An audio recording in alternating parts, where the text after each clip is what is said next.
À la fin de notre entretien sur Flaubert de l'autre jour, je vous expliquais la continuité de ce personnage, que je vous montrais dans son pavillon de Croisset qui était resté le même, travaillant, comme il disait, au même paperasse pendant près de 30 ans.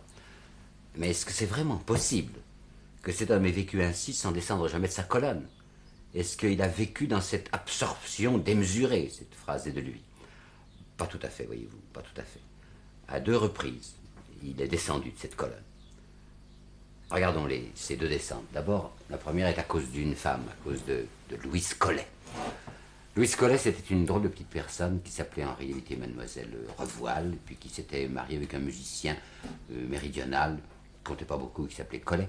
Et elle avait pensé que pour réussir, il lui fallait monter sur Paris. S'était fait connaître par un petit recueil de poèmes qu'elle appelait Fleurs du Midi, qui n'avait eu qu'un succès départemental, et elle visait un succès national. Alors à Paris, elle s'était fait connaître tout de suite par des moyens appropriés. Ainsi, elle s'était mêlée au ce milieu des rapins, des sculpteurs, des peintres, des écrivains qui fréquentaient chez Pradier.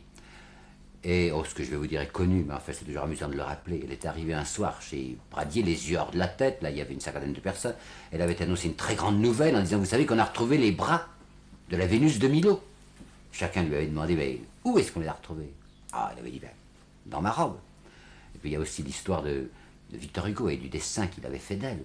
Elle visait beaucoup les récompenses académiques, pas à l'Académie française, enfin naturellement une femme ne peut pas entrer à l'Académie française, mais elle voulait des prix académiques. Aujourd'hui, les prix académiques, ils sont moins convoités. Mais au XIXe siècle, ils étaient très convoités. Et Louise Collet en voulait, ces prix académiques. Alors, pour les avoir, elle était aimable, enfin, elle était généreuse, avec beaucoup d'académiciens, quel que fût leur âge. Et alors, il y en avait un qui était Victor Cousin, qui n'était pas très jeune à ce moment-là, mais qu'elle trouvait utile pour sa carrière. Et elle avait été également bienveillante avec Vigny, avec Musset, avec Victor Hugo. Et Hugo avait fait un dessin d'elle. Il dessinait bien, Victor Hugo. Il avait dessiné une fois Louise Collet sans vêtements. Mais comme il était convenable, il l'avait dessiné de dos. Et alors à quelques intimes seulement, enfin qui venaient voir Victor Hugo dans son cabinet de travail où il y avait apposé au mur cette magnifique femme nue, à quelques intimes, Victor Hugo murmurait que c'était Madame Louise Collet en tenue de campagne. Il y a aussi l'histoire d'Alphonse Karr qui lui était arrivé. Alphonse Karr était un critique, comme vous savez, qui dirigeait cette revue Les Guêpes, une revue piquante, comme son nom l'indiquait. Elle ne voulait pas être piquée par cette revue. Alors elle s'était mise en ménage avec Alphonse Karr. Et ce ménage avait assez mal tourné, enfin l'histoire est connue également, mal tourné au point qu'un jour elle avait saisi un couteau, pas très méchant, enfin un couteau de cuisine, et en avait porté un coup dans le veston d'Alphonse Karr. Alors Karr avait conservé très pieusement ce couteau de l'attentat. Il avait conservé, il avait fait mettre même sous un globe de verre, vous savez, enfin, où on mettait les couronnes de mariée. Et il avait fait sur le socle, gravé dans une plaque de bronze, les mots suivants, offerts par Madame Louise Collet dans le dos. Eh bien, c'est cette Madame Collet dont Flaubert va devenir l'amant en 1846. Et c'est curieux, puisqu'il lui avait justement dit qu'il ne voulait attacher son cœur et son âme à personne. Alors pourquoi est-ce qu'il se décide comme ça brusquement en juillet 46 à se lier avec Louise Collet? Pourquoi? Vous savez, c'est difficile à expliquer, parce que l'amour est autonome, enfin, il est parce qu'il est, il vient sans qu'on l'attende. Mais il y a aussi le fait, je crois, qu'il se trompait beaucoup sur Louise Collet, un petit peu comme il s'était trompé à cause de sa générosité et sa naïveté naturelle. Il avait pris Louise Collet pour une autre lui-même, enfin, comme il croyait que Ducote est un autre lui-même. Alors elle lui écrivait des lettres telles qu'il s'imaginait qu'elle avait la même passion désintéressée de l'art. Et puis enfin, il y a le fait tout de même que ça se situe en juillet 46 et que je vous dis la dernière fois que dans cette même année 46, il avait par 2 fois connu l'approche de la mort. Il avait vu mourir son père, vu mourir sa sœur. Et peut-être bien que si en juillet 46, il se met à désirer cette femme et à céder à cet attrait, c'est parce qu'il a bien envie d'utiliser ce corps tant qu'il est vivant pour lui donner toutes les joies qu'il peut en retirer. Ce qu'il y a de frappant dans sa liaison avec Louise Collet, c'est qu'il garde une lucidité et un retrait. Expliquons-nous là-dessus, parce que ça nous fait bien connaître le personnage. Lucidité. Il l'aime vraiment, cette femme. Il l'aime et il la désire. Et cependant, il lui dit, il y a à peine quelques semaines qu'ils sont amants, il lui dit, as-tu réfléchi à quel point ce mot amour est un mot élastique? Tu dis que tu m'aimes, mais tu dis aussi que tu aimes ta petite fille. En effet, elle avait une petite fille de 7 ans. Et tu dis que tu aimes la robe que tu portes, c'est 3 fois le même verbe. Tu crois que c'est 3 fois le même sens. Et il lui disait aussi, tu ne pourras pas me reprocher de n'avoir pas annoncé l'enterrement dès le berceau. Qu'est-ce que ça veut dire? Ben, l'enterrement de leur amour, la fin de leur amour, dès le berceau, dès la naissance de cet amour. Quand on s'aime, on n'imagine pas qu'on ne puisse plus ne pas s'aimer. Eh bien, il lui annonce qu'effectivement, même s'il n'y croit pas, ça arrivera le moment où ils ne s'aimeront plus. Elle lui en veut de dire des choses comme ça. En outre, il y a 2 choses qu'il ne veut pas lui sacrifier.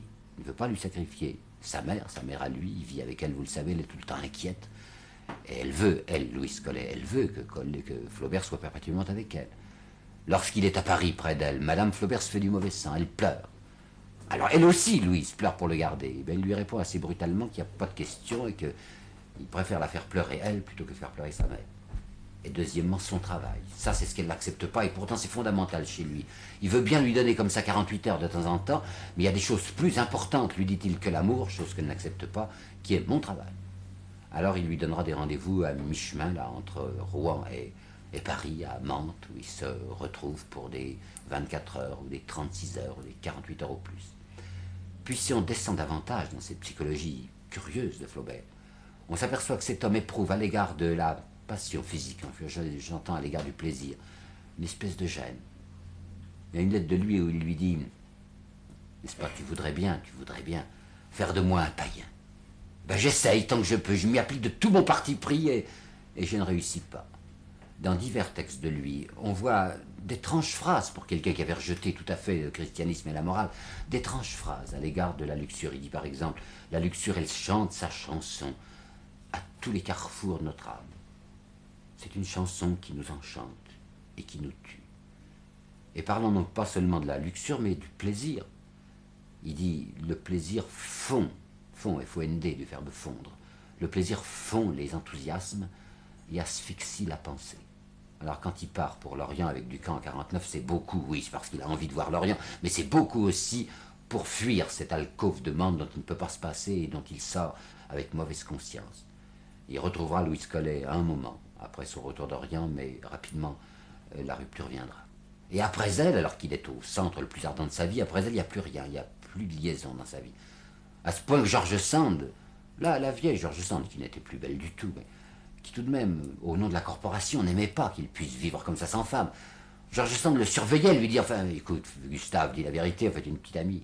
Alors un jour, il lui répond assez violemment, ben non, il n'y a personne, parce que entre l'art et les femmes, il faut choisir, et quant à moi, mon choix est fait depuis longtemps. La deuxième fois où Flaubert est descendu de sa colonne, c'est plus à cause d'une femme, c'est à cause du succès, oui, du désir de l'argent. Ça lui ressemble si peu, mais voilà comment ça se passe. C'était après la guerre de 70, un homme qui avait toujours été à l'aise, pas richissime Flaubert, mais enfin à l'aise. Hein. Et il avait mis toute sa fortune, gentiment, dans les affaires de sa nièce, qui s'était mariée avec M. Comenville, qui faisait de l'importation de bois nordique. Et voilà qu'en 71-72, ça n'a plus marché, il a perdu à peu près tout son capital, et pour la première fois de sa vie, il est gêné. Alors l'idée lui vient qu'après tout, c'est tout de même trop bête, avec le talent qu'il a, de ne pas en tirer d'argent. Pensez donc que ça, Madame Bovary, ça lui avait rapporté volontairement 500 francs seulement. Vous vous rendez compte, 500 francs, alors qu'un homme comme Victor Hugo, vous avez 300 000 francs avec Les Misérables. Ben, lui, il avait demandé 500 francs. Alors en 72, il se dit, mais après tout, je pourrais peut-être bien tirer de l'argent aussi de ce que je fais. Et en particulier, c'est au théâtre que les choses rapportent. Lorsqu'une pièce est jouée et avec succès, les droits d'auteur sont abondants. Alors voilà un malheureux Flaubert qui imagine de préparer une pièce de boulevard, pour le théâtre du boulevard, une pièce qui s'appellera Le Candidat, qui serait une satire des mœurs politiques. Nous sommes sous l'ordre moral, enfin MacMahon, ça c'est pas mal, il y a beaucoup de choses à dire. Et alors il prépare sa pièce, et la pièce n'a pas grand succès. Et pourtant il avait fait tout ce qu'il avait dû. Il s'était transformé en l'homme qu'il ne voulait pas être. On ne voyait plus que lui sur les boulevards, dans les salles de rédaction, dans les coulisses, enfin, il serrait toutes sortes de mains. Eh bien, un succès était tellement limité que vraiment on peut parler de four. C'est très gentil la façon dont il accueille ce four. Il écrit une lettre le soir même à George Sand. Et lui dit, pour un four c'en est un, eh bien j'éprouve comme un sentiment de délivrance. Voyez-vous, c'est quelqu'un qui a reçu ce privilège de ne pas pouvoir être un médiocre. Alors comme pour se venger de ce qu'il a fait là, Le voilà qui se rejette dans un livre qu'il avait commencé à écrire, puis qu'il avait abandonné parce qu'il avait été écœuré, parce qu'il savait d'avance que le livre n'aurait aucun succès. Son Bouvard et Pécuchet, dont il disait lui-même, c'est l'histoire de deux cloportes. Et se rejette dans ce bouquin en déclarant « On ne choisit pas ses sujets, on les subit ». Alors le moment est peut-être venu de voir comment il était dans la vie, Monsieur Flaubert. Pas son identité intérieure comme j'essayais de faire l'autre fois, mais l'individu Gustave Flaubert. La première chose qu'il faudrait dire de lui, c'est que c'était un bûcheur, un homme qui travaillait réellement pour de bon. Oh, je sais bien que le grand critique Jules Lemaître n'y croyait pas, mais disait que ce Flaubert était au fond un paresseux, qui s'enfermait dans son cabinet de travail de Croisset, que quand l'épithète ne venait pas ou que la phrase n'était pas ronde, il s'allongeait sur sa grande peau d'ours blanc qu'il avait en effet dans son cabinet de travail, qui fumait des cigarettes en rêvassant. Oh non, c'est pas vrai. Il travaillait terriblement. D'abord, il s'informait d'une manière étonnante pour écrire la moindre page. Il essayait de trouver des renseignements à droite et à gauche pour que l'authenticité soit absolue. Et puis quand il se mettait à rédiger, il faisait des 15, des 20 versions du même paragraphe. Quand à la fin d'une journée de quelques 16 heures ou 17 heures de travail, il avait établi 15 lignes qui lui plaisaient, il avait le sentiment qu'il avait bien travaillé. Naturellement, c'était un système terrible, parce qu'il ne prenait pas d'exercice, cet homme. Et il était puissant, il était sanguin, il avait besoin de grand air. Il avait deux choses qu'il aimait bien faire. Il aimait bien nager et il aimait bien faire de la voile. En plus, ça ne lui perdait pas de temps, parce que comme son pavillon de Croisset était au bord de la Seine, il n'avait qu'à traverser le chemin de Halage pour aller nager ou faire sa voile. Mais sa mère, qui vieillissait d'année en année terriblement, sa mère lui disait qu'elle avait peur quand il était sur l'eau, que la fille de Victor Hugo s'était noyée, là, justement, dans la même baie de la Seine où ils étaient. Et puis que s'il lui reprenait une de ses crises, il en a eu jusque vers 55, et même au-delà, je crois, une de ses crises en nageant, il allait couler à pic. Alors entendu, pour pas que sa mère se fasse de mauvais sang, entendu, il ne nagerait plus, il ne ferait plus de voile. Alors le résultat, c'est qu'il passait des heures et des heures à sa table, à fumer constamment, que j'en ai le bec avarié, disait-il, et à boire du café exagérément. Résultat, il dormait plus, il dormait absolument plus. Des insomnies permanentes, il disait, quand je pose la tête sur l'oreiller, j'entends mes phrases qui roulent dans ma tête comme des chars d'empereur romain. Le deuxième aspect de lui, à côté de ce côté bûcheur, il faudrait parler de son côté tendre. Et ça, on le connaissait très peu. C'est un rhinocéros, Flaubert, en apparence. C'est un homme bardé, avec cuirassé. Il ne veut pas qu'on le connaisse, sous cet aspect. Mais je voudrais vous en apporter des preuves. J'en tire une d'abord de la première version de l'éducation sentimentale. Il y a là un personnage qui s'appelle Henri, un étudiant provincial, qui est arrivé à Paris. Visiblement, Henri, c'est lui. Et ce que je vais vous dire, c'est un souvenir vécu très certainement. Souvenir du jour de novembre 41, je pense, où sa mère l'avait accompagné à Paris lorsqu'il s'y est installé, prenant sa première inscription à la faculté de droit. Alors il monte cet étudiant, Henri, que sa mère a installé dans la diligence. Elle était venue voir à Paris comment il allait trouver un logement, si la logeuse était convenable, s'il serait bien logé, bien nourri, bien chauffé. Puis elle repart. À ce moment-là, il n'y a pas encore de train, ou presque pas. On est donc dans la cour des messageries. Et Flaubert, racontant le départ de la mère de Henri, dit qu'il y avait là des bourgeois dans la cour, qui regardaient partir les diligences, et que la maman d'Henri l'avait embrassé, pour lui dire adieu, avec de gros baisers sonores, et ça l'avait gêné de se faire embrasser comme ça par sa mère. Alors elle monte dans la diligence s'ébranle, et là je cite. À peine la diligence était-elle ébranlée, adieu, pauvre mère, adieu, dit-il tout bas dans son cœur. Et comme il se sentait regardé, il alluma un cigare. Il enfonça son chapeau sur sa tête et ses mains dans ses poches, et se mit à marcher sur le trottoir d'un air brutal. Une autre citation de lui, je la prends dans une lettre qu'il écrivait à Caroline, sa sœur, Caroline I, parce qu'elle aura une fille qui s'appellera Caroline II. Une lettre à Caroline I.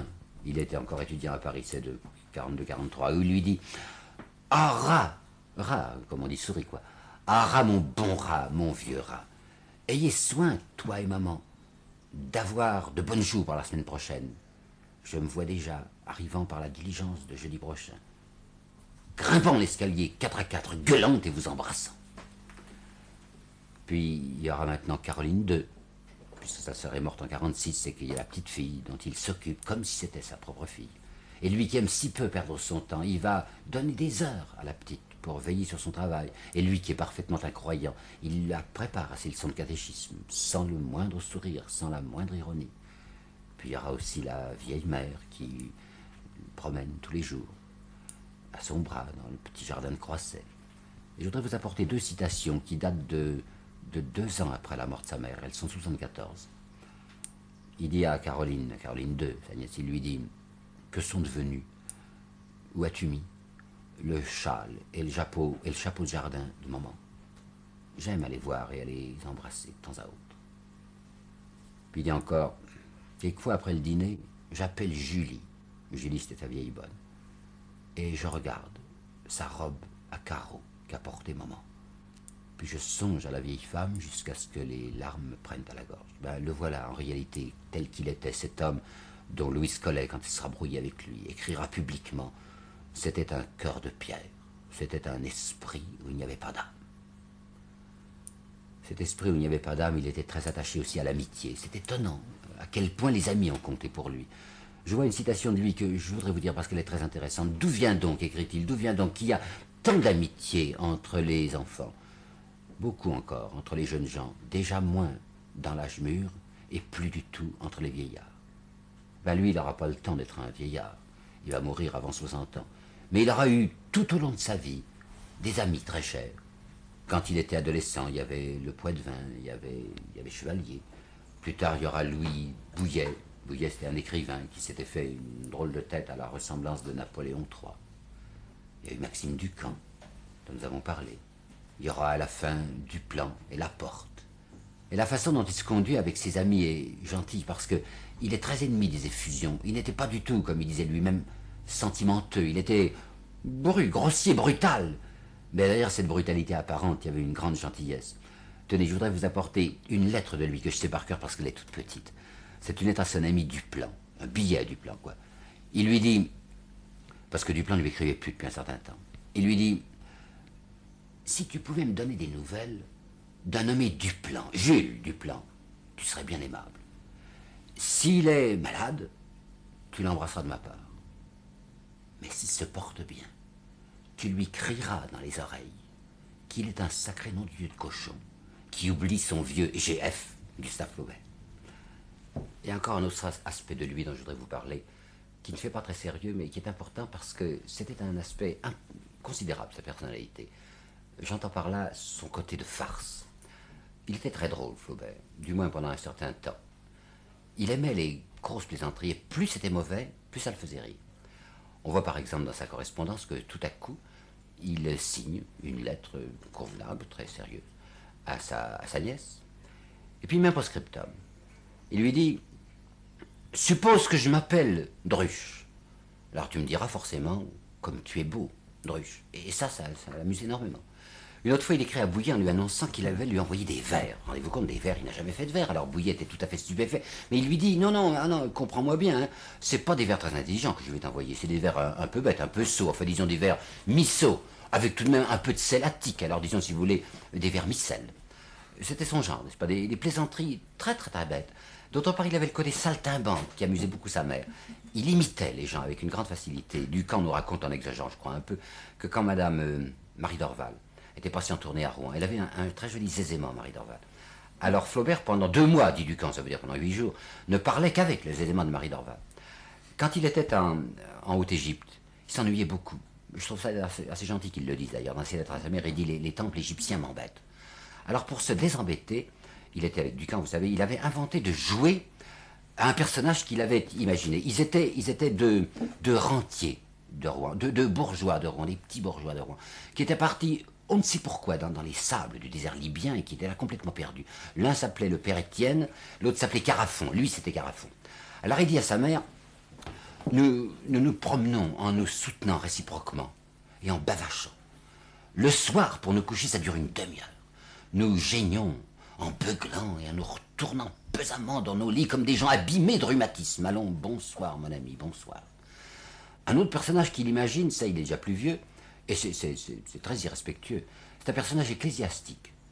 Il s'appelle lui-même le révérend père Cruchard, ce qui n'est déjà pas convenable. Et il signe révérend père Cruchard, aumônier des dames de la désillusion.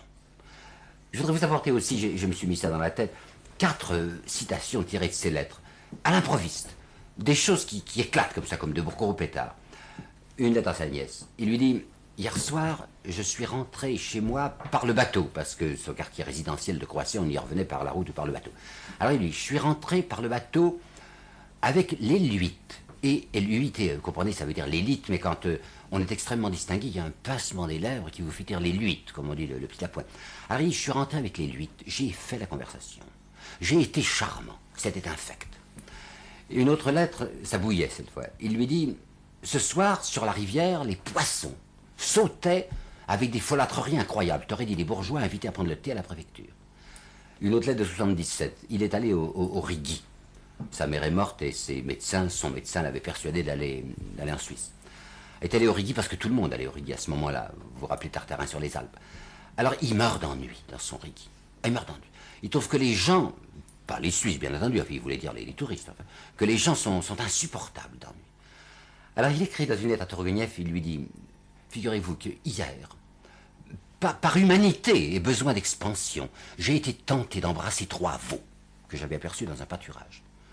Une autre lettre, celle-là c'est 4 ans avant sa mort à peu près.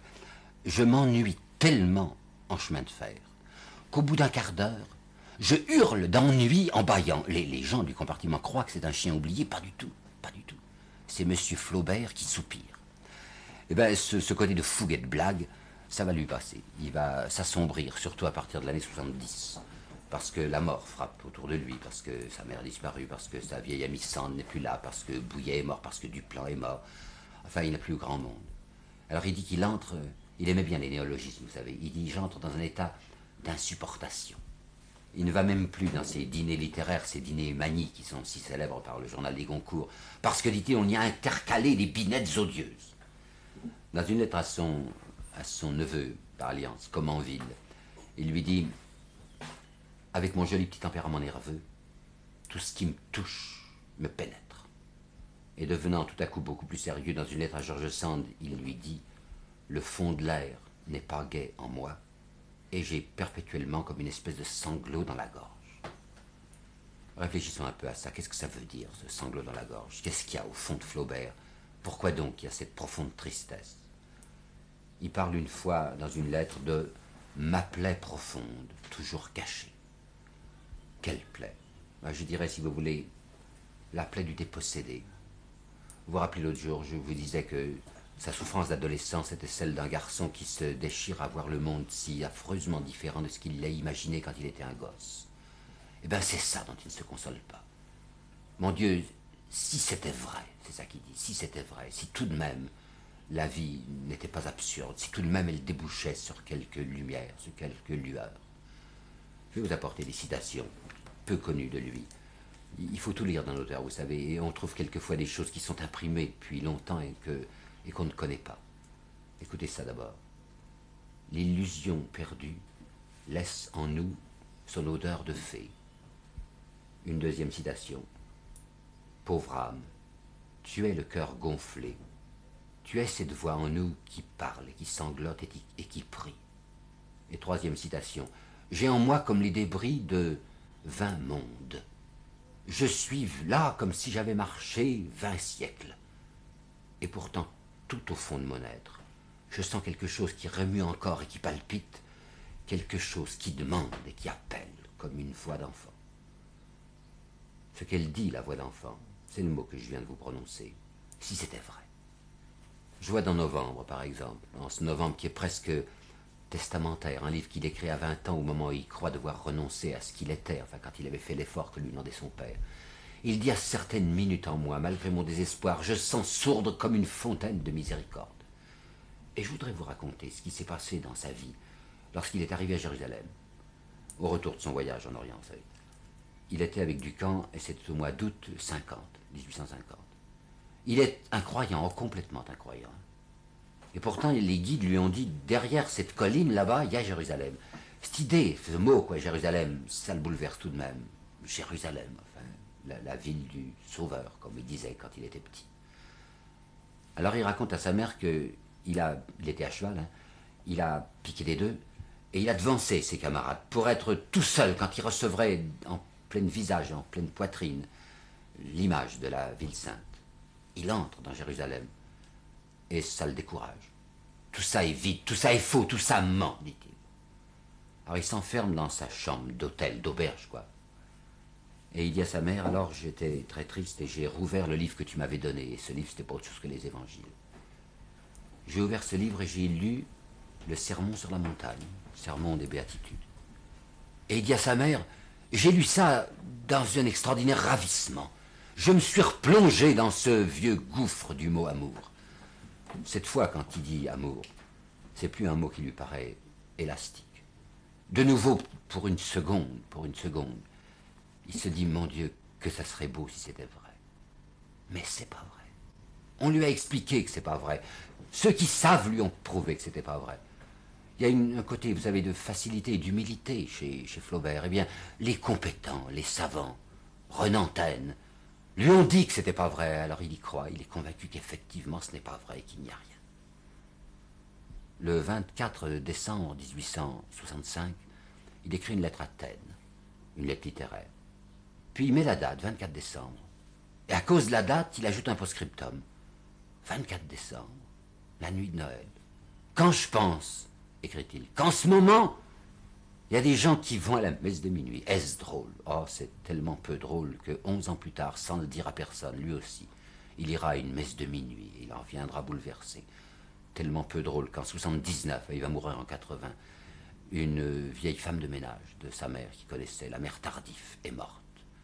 Alors il écrit à sa nièce, j'ai envie de faire dire une messe pour elle. Et je parle sérieusement.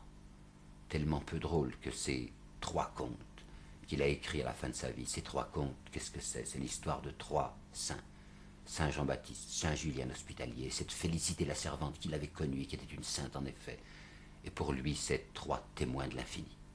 La tentation de Saint-Antoine, c'est un livre qu'il avait porté en somme toute sa vie. Il l'avait commencé quand il avait 26 ans et il le publie 6 ans avant de mourir. Quand Baudelaire avait vu paraître en 1857 des premiers fragments de la tentation de Saint-Antoine, il avait écrit dans l'Artiste un article d'une extraordinaire pénétration. Il avait dit, nous sommes là en présence de la chambre secrète de cet esprit. C'est vrai. La tentation, c'est un livre que Flaubert a porté toute sa vie, puisqu'il l'avait commencé quand il avait environ 25 ans et qu'il l'a publié 6 ans avant de mourir.